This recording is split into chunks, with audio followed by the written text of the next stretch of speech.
मीनाक्षी सुंदरेश्वरा भिन्न स्वरूप परशिव पुत्र रत्न कुमार गुरुमन्य तुल्यावतार श्री पार्वती स्तन्यमान लब्ध दिव्य ज्ञान विश्रुत सकल निगमागम सारभूत द्राविड वेद प्रवर्तक श्रीमन् परम शिव करुणा समधिगत मुक्तामय चतुरश्रयान दीयमान छत्र चामर श्री चिन्नकाहरादि समस्त विरतावल्यरंजित ज्ञान विज्ञान चक्रवर्ती सर्वजन संग सत्योजात निर्वाण दीक्षा व्ययापवर्ग श्रीभूत परम सकल भेद केशरी शैव सिद्धांत स्थापनाचार्य श्री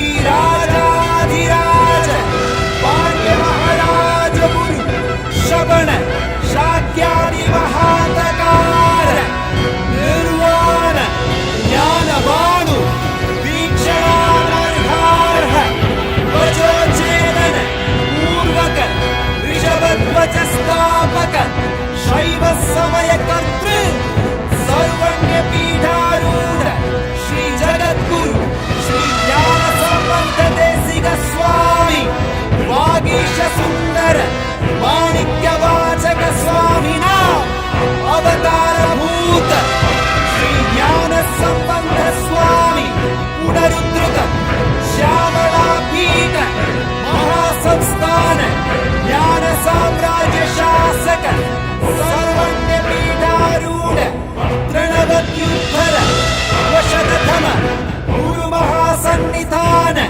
महानिर्वाणि पीठस्य अष्टोत्तर सहस्र श्री महामंडलेश्वर अटल पीठस्य अष्टोत्तर सहस्रतम श्री अटल पीठाधीश्वर श्रीमत् परमहंस परिव्राजकाचार्य वन्य सच्चिदानंद प्रणव स्वरूप श्रोत्रिय ब्रह्मनिष्ठ नित्योत्सव नित्य मंगल नित्य कल्याण नित्य रचित नित्यानंद पीठ महासंस्थान महासिंहासन पीठ कर्तृ जगद्गुरु भगवान श्री परमहंस नित्यानंद श्री ज्ञान संबंध देशिक परमाचार्य स्वामी परात् परात् परात्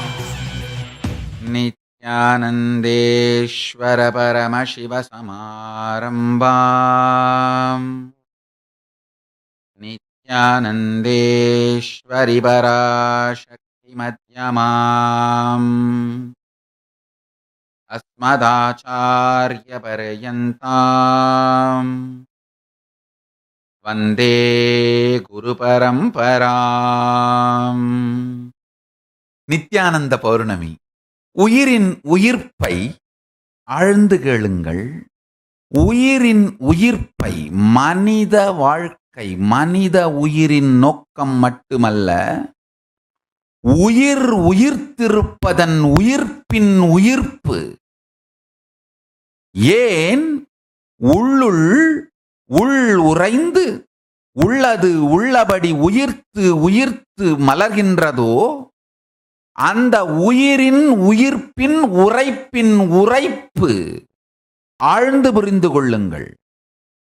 பிரபஞ்சத்தில் இடைவிடாது அம்பலவாணன் சிதம்பரநாதனின் தாண்டவம் போலே, சொக்கநாதன் சுந்தரேசன் பேரெழில் திருவாய் பொங்கி வரும் தமிழைப் போலே, இடைவிடாது பிரபஞ்சத்தில் ஏதோ ஒன்று இயங்கிக் கொண்டே இருக்கின்றது. அந்த இயக்கத்தின் மூலம் நம் எல்லோருக்குள்ளும் இருக்கும் உயிரின் உயிர்ப்பு. இந்த 3 வார்த்தையை புரிந்து கொள்ளுங்கள். நோக்கம். நோக்கம் என்றால் எதை நோக்கி உங்கள் உயிர் இயங்கிக் கொண்டிருக்கிறது. நோக்கம், உங்களுடைய நோக்கம் உங்கள் மீது ஏற்படுத்துகின்ற தாக்கம். ஆழ்ந்து புரிந்து கொள்ளுங்கள். உங்கள் நோக்கம் உங்கள் மீது ஏற்படுத்துகின்ற தாக்கம் மிக முக்கியமானது. அடுத்தது போக்கும். ஒரு சிறிய உதாரணம், இந்த உதாரணத்தை புரிந்து கொள்ளுங்கள்.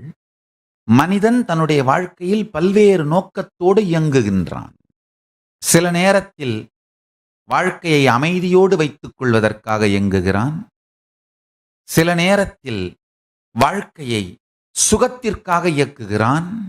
சில நேரத்தில் பணத்திற்காக இயக்குகிறான். சில நேரத்தில் அதிகாரத்திற்காக இயக்குகிறான். என்ன காரணத்திற்காக வேண்டுமானாலும் நீங்கள் இயங்கலாம். அந்த இயக்கம் நோக்கம். ஒரு மீன் தன் உயிரின் உயிர்ப்பை வெளிப்படுத்தியே ஆமையாக முன்னேறுகிறது.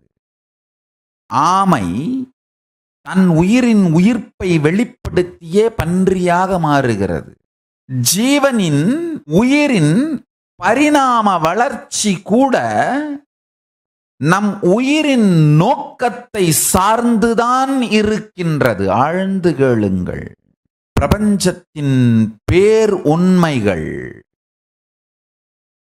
உங்களுடைய உயிர் எந்த நோக்கத்தை நோக்கி உயிர்க்கின்றதோ, எந்த நோக்கத்தை நோக்கி துடிக்கின்றதோ, அதை நோக்கி நீங்கள் முன்னேறிக்கொண்டே செல்வீர்கள். அதை தான் நோக்கம் அப்படிங்கிற வார்த்தையால் சொல்றேன். சில நேரத்தில் நீங்க கோயிலுக்கே போனா கூட உங்களுடைய நோக்கம் சுகமாக இருந்தால், உங்களுடைய நோக்கம் பணமாக இருந்தால், உங்களுடைய நோக்கம் ஒரு பொருள் வேண்டும் என்று இருந்தால், நீங்கள் செய்கின்ற செயல் இந்த நோக்கத்தை நோக்கியதுதான். ஆழ்ந்து புரிந்து கொள்ளுங்கள். சில நேரத்தில் பணம் திரட்டுபவர்கள் கூட பரம்பொருளுக்கு ஆலயம் செய்ய நினைக்கின்றார்கள். சில நேரத்தில் சில பேர் ஆலயம் செல்லும் பொழுதும் கூட பணம் திரட்ட வேண்டும் என்று நினைக்கின்றார்கள், அல்லது சுகம் வேண்டும் என்று நினைக்கின்றார்கள். சுகத்தையோ பணத்தையோ கேட்பதை தவறு என்றோ குறைத்தோ நான் சொல்லவில்லை. நோக்கத்திற்கும் போக்கத்திற்கும் இருக்கின்ற இடைவெளியை சொல்வதற்காக இந்த உதாரணத்தை சொல்லுகின்றேன். ஆழ்ந்து கேளுங்கள். உங்கள் செயல் வேறு, நோக்கம் வேறு. உங்களுடைய உயிர் உயிர்த்து மலருவது எதை நோக்கி என்பதை நீங்கள் புரிந்து கொள்ள வேண்டும். ஆழ்ந்து கேளுங்கள். உயிரின் நோக்கம் எதை தேடி, எதை வேண்டி உங்கள் உயிர் உயிர்க்கின்றதோ, மலர்கின்றதோ, இயங்குகின்றதோ, அந்த நோக்கம் உங்களை வடிவமைக்கின்றது. உங்கள் செயல் உங்களை வடிவமைக்கவில்லை, உங்கள் நோக்கம் உங்களை வடிவமைக்கின்றது.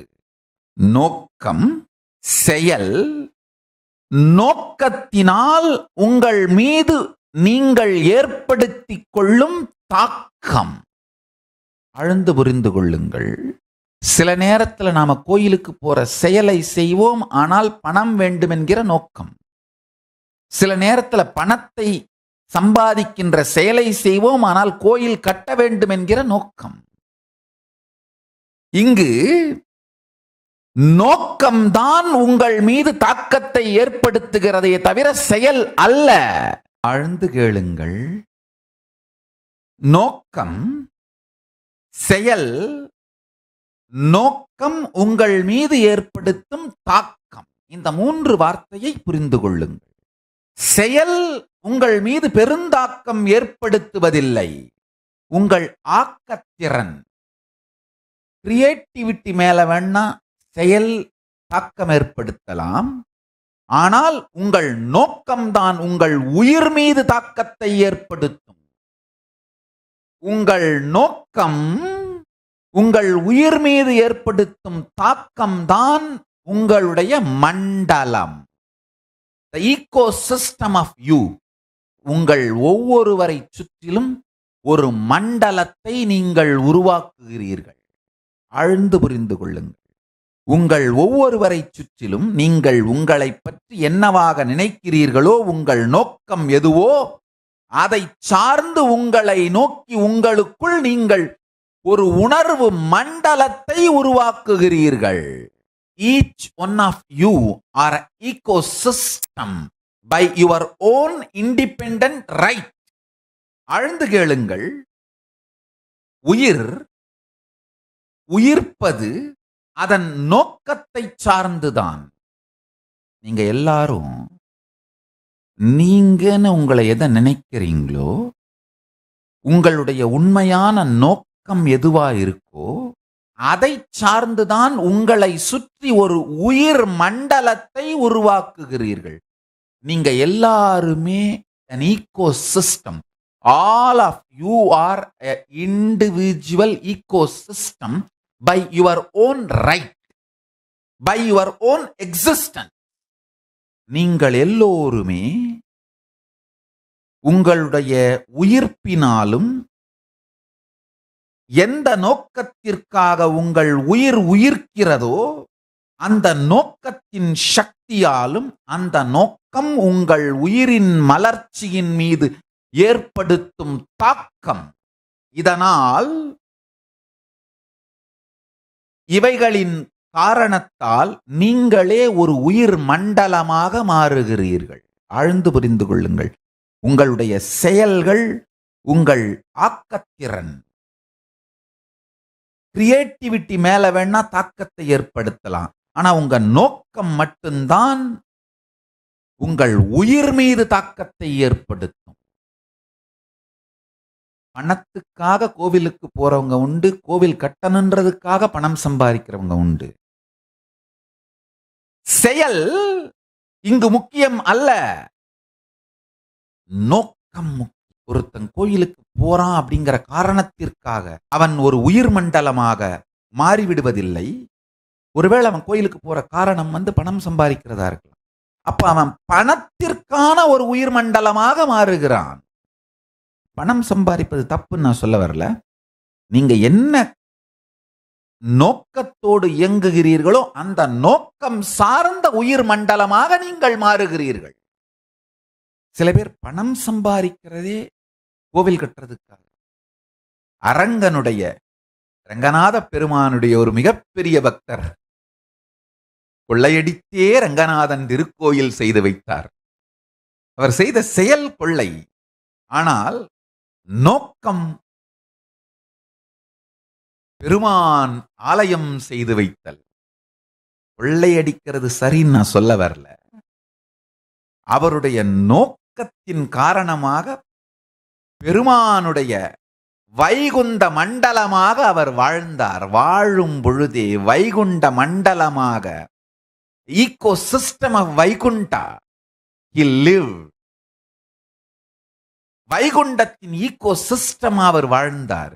கொள்ளையடித்தாலும் செயல் கொள்ளையாக இருந்தாலும் நோக்கம் அரங்கனின் ஆலயம் அமைக்க வேண்டியதாக இருந்ததால் வாழும் பொழுது ஒரு வைகுண்டத்தோட ஈகோ சிஸ்டமாவே வாழ்ந்தார். அதனாலதான் வைகுண்டத்திலிருந்து பெருமானும் தாயாரும் நேரடியா அவரை பார்க்க இறங்கி வந்தாங்க, வந்து அருள் செய்தார்கள். எரிபத்த நாயனார் யாராவது சிவ அபராதம் செய்தா கொன்றுவார். செயல் கொலை, ஆனா நோக்கம் அவர் உயிர் மீது ஏற்படுத்திய தாக்கத்தினால் பரமனே நேரில் வந்து அருள் செய்தான். கைலாஷ் ஈகோ சிஸ்டமாவே மாறிட்டு இருந்தார். அவருடைய நோக்கம் அவர் உயிர் மீது ஏற்படுத்திய தாக்கத்தினால். சண்டேஸ்வர நாயனார் தந்தையின் காலையே தரித்து வெட்டினார். செயல் கொலை முயற்சி, ஆனா நோக்கம் சிவபூஜை. நோக்கம் சண்டேச நாயனாருடைய உயிர் மீது ஏற்படுத்திய தாக்கத்தினால் கைலாச மண்டலமாக, கைலாஷ் ஈகோ சிஸ்டமாக அவர் இருந்ததுனால பரமசிவனே நேரில் இறங்கி வந்தார் அருள் செய்ய. கண்ணப்ப நாயனார் செய்த செயல் என்ன? தன் கண்ணையே நோண்டிக் கொண்டார். சூசைட் அட்டெம்ப்ட், தற்கொலை முயற்சி. அப்ப என்ன, தற்கொலை முயற்சி பண்ணா பெருமான் வந்துருவார் நம்ம சொல்லிக் கொடுக்கிறோமா? இல்லை. செயல் உங்கள் மீது பெருந்தாக்கம் ஏற்படுத்துவதில்லை. சித்திரமும் கைப்பழக்கம் அப்படின்னு சொல்றது என்னன்னா, அந்த செயலாலே கிரியேட்டிவிட்டி கொஞ்சம் ஷார்ப் ஆகலாம், எஃபிஷியன்சி இன்க்ரீஸ் ஆகலாம். ஆனா செயல் உங்கள் உயிர் மீது தாக்கத்தை ஏற்படுத்துவதில்லை. தமிழ்ல ரொம்ப அழகான 2 வார்த்தை, மோகம் காமம். காமம் அப்படிங்கிறது நோக்கம், மோகம் அப்படிங்கிறது செயல்.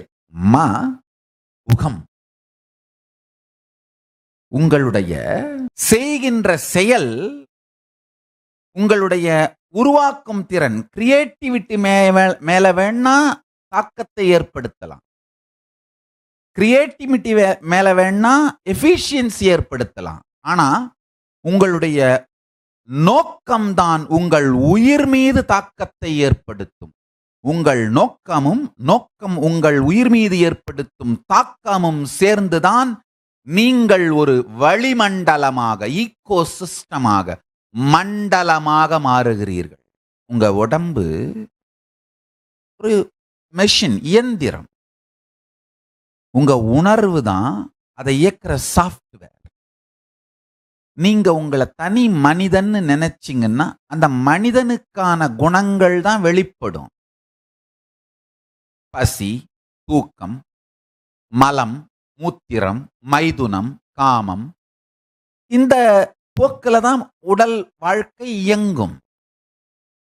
ஆனா உங்க உயிர் உணர்வுக்குள்ள உங்களை பரமசிவன் அப்படின்ற சத்தியத்தை மலர வைக்க ஆரம்பிச்சிங்கன்னா, அப்ப பரமசிவனுடைய சக்திகள் வெளிப்பட்டு பரமசிவத்துவம் உங்களுக்குள் நிறையும். நல்லா புரிஞ்சுக்குங்க. உங்கள் உயிர், அதன் நோக்கம், அது உங்கள் மீது ஏற்படுத்தும் தாக்கம் தான் நீங்க ஒரு மண்டலமாக, சக்தி மண்டலமாக, வளிமண்டலமாக, பூமண்டலமாக இயங்கச் செய்கின்றது. நீங்க பரமசிவன் அப்படிங்கிற உண்மையை உணரத் துவங்கினீர்களானால், அதை நோக்கி உங்கள் மனதை கொண்டு செல்ல துவங்கினீர்களானால், எப்படி உங்க உடம்பு கம்ப்யூட்டர் மாதிரி, அது உங்க உயிர் தான், உங்க ஸ்பேஸ், இன்னர் ஸ்பேஸ் தான் சாஃப்ட்வேர் மாதிரி, உயிர் துடிப்பு தான் எலக்ட்ரிசிட்டி மாதிரி. உங்களுடைய சாஃப்ட்வேர் விண்டோஸ் 1 இருந்தா அந்த அளவுக்கு தான் உங்க கம்ப்யூட்டர் வேலை செய்யும். உங்க சாஃப்ட்வேர் விண்டோஸ் 10 மாறுச்சுன்னா கம்ப்யூட்டர் அந்த மாதிரி வேலை செய்யும். உங்க உயிர் உணர்வு நான் மனுஷன் இருந்தா அவ்வளவுதான் வேலை செய்யும். உங்க உயிர் உணர்வு நான் பரமசிவன் இருந்தா அது மாதிரி வேலை செய்யும். உங்க உயிர் உணர்வை உச்சத்திற்கு கொண்டு சென்று சக்தி வெளிப்பாட்டை நீங்கள் செய்து வாழ்க்கையை வாழ்வதுதான் ஜீவன் முக்தி. அதுதான் என்லைட்டன்மென்ட். நல்லா புரிஞ்சுக்கோங்க. உங்க செயல் உங்கள் மீது பெருந்தாக்கம் ஏற்படுத்துவதில்லை, உங்கள் நோக்கம் உங்கள் மீது பெருந்தாக்கம் ஏற்படுத்துகிறது. உங்கள் உயிருடைய நோக்கத்தை உயர்த்தி கொள்ளுதல். விண்டோஸ் 1 இருந்து விண்டோஸ் 10 சாஃப்ட்வேரா உங்களை அப்கிரேட் பண்ணும் பொழுது நடுவில் வர்ற தடைகள், சில வைரஸஸ்லாம் வரதான் செய்யும், டவுன்லோட் ஆக டைம் எடுக்கும். அதெல்லாம் தான் இன்கம்ப்ளீஷன். உங்க வாழ்க்கையில வர்ற இன்கம்ப்ளீஷன், உங்க மேலேயே உங்களுக்கு வர்ற சுய சந்தேகம், இம்பாசிபிலிட்டி, பயம், துக்கம், எல்லா இன்கம்ப்ளீஷன், அதையெல்லாம் கம்ப்ளீட் பண்ணி உங்களை பரமசிவத்துவ நிலையிலே நிலைநிறுத்திக் கொள்வதுதான் சாதனை. அதுதான் ஆன்மீக சாதனை. அதை செய்து இடைவிடாது வில் பர்சிஸ்டன்ஸோட உள்ளதில் உள்ளபடி உள்ளத்தை உள்ளலால் உள்ளி உள்ளி உண்மை எனும் உலக்கையால் உள்ளத்தை உள்ளி உள்ளி இடித்து உள்ளுக்குள் உமைநாதனை மலரச் செய்தலே ஜீவன் முக்தி. நான் மனிதன், நான் சவம் என்கின்ற உயிர் நோக்கத்தை மாற்றி நாம் சிவம், பரமசிவம் எனும் உயிர் நோக்கத்தை விதைத்து அந்த உயிர் நோக்கத்தின் உண்மையை மலரச் செய்வதே ஜீவன் முக்தி. நல்லா புரிஞ்சுக்கோங்க. இதை உங்களுக்குள் செய்பவர்தான் குரு. 31 வருஷத்துக்கு முன்னாடி இதே நாளில் இந்த சத்தியம்தான் எனக்குள் மலர்ந்தது. பரமசிவத்துவம், பரமசிவோகம், பரமசிவமே நாம் அப்படிங்கிற சத்தியம் சூறை காற்று போல் என் உயிர்க்குள் புகுந்து அந்த சத்தியத்தை தவிர மற்ற எல்லா எச்சத்தையும் மிச்சம் இல்லாமல் துடைத்தெறிந்த நாள்தான் இந்த நித்யானந்த பூர்ணிமை. அன்றிலிருந்து இந்த சத்தியம் நித்தியமாய் எனக்குள் நிலை பெற்று நித்யானந்தமாய் மலர்ந்திருக்கின்றது. 31 ஆண்டுகளுக்கு முன்பு இதே நாளில், இதே இனிமையான வைகாசி மாதம் விசாக நட்சத்திரம் பூர்ணிமை திதியில், இதே திருவண்ணாமலையில் பவழக்குன்றில் பரமசிவப் பாறையின் மீது பெருமான் உயிரின் உயிர்ப்பாய் மலர்ந்தருளினார். பரமசிவமே நாம் எனும் பரமசிவத்துவம், பரமசிவம் மலர்ந்தருளியது. ஆழ்ந்து புரிந்து கொள்ளுங்கள். இந்த பரமசிவத்துவம், பரமசிவ நிலை உங்கள் எல்லோருக்குள்ளும் மலர்வதற்காகவே தொடர்ந்து இயங்கிக் கொண்டிருக்கின்றது. நீங்கள் செய்ய வேண்டியது எல்லாம் ஒன்றே ஒன்று. இன்றிலிருந்து உங்கள் எல்லோருக்குள்ளும் தீட்சையாக வழங்கப்படுகின்ற இந்த மகா வாக்கியம், ஓம் நித்யானந்த பரமசிவோகம் எனும் மகா வாக்கியத்தை உயிருக்குள் உணர்த்திக் கொண்டே இருங்கள். வெறும் வாயால் ஜெபித்தல் அல்ல, மனதால் சிந்தித்தல் அல்ல, உயிரால் உயிர்த்தல். உங்கள் உள் சுவாசம் கூட இந்த மகாவாக்கியமயமாக இயங்கட்டும். ஓம் நித்யானந்த பரமசிவோகம். ஓம் நித்யானந்த பரமசிவோகம். ஓம் நித்யானந்த பரமசிவோகம். ஓம் நித்யானந்த பரமசிவோகம்.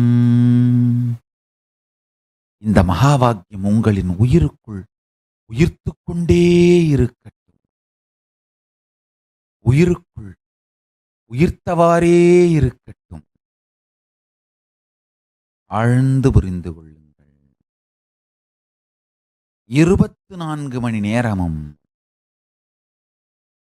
உறங்கச் செல்லும் பொழுது கடைசி எண்ணமாக, உறக்கத்திலிருந்து விழிக்கும் பொழுது முதல் எண்ணமாக இந்த நித்யானந்த பரமசிவோகம் எனும் இந்த மகா வாக்கியம் உங்களுக்குள் உயிர்த்து மலர்ந்து கொண்டே இருக்கட்டும். உயிர்த்து எழுந்து கொண்டே இருக்கட்டும். உயிர்ப்பித்தவாறே இருங்கள். ஓம் நித்யானந்த பரமசிவோகம் எனும் சத்தியத்தை உயிருக்குள் உயிர்ப்பித்தவாறே வாழுங்கள். நீங்கள் எல்லோரும் இந்த உயிர்ப்புத்தன்மையின் உண்மையை உணர்ந்து நோக்கத்தில் மலர வேண்டும் என்று விரும்புகின்றேன், ஆசி உரைக்கின்றேன்.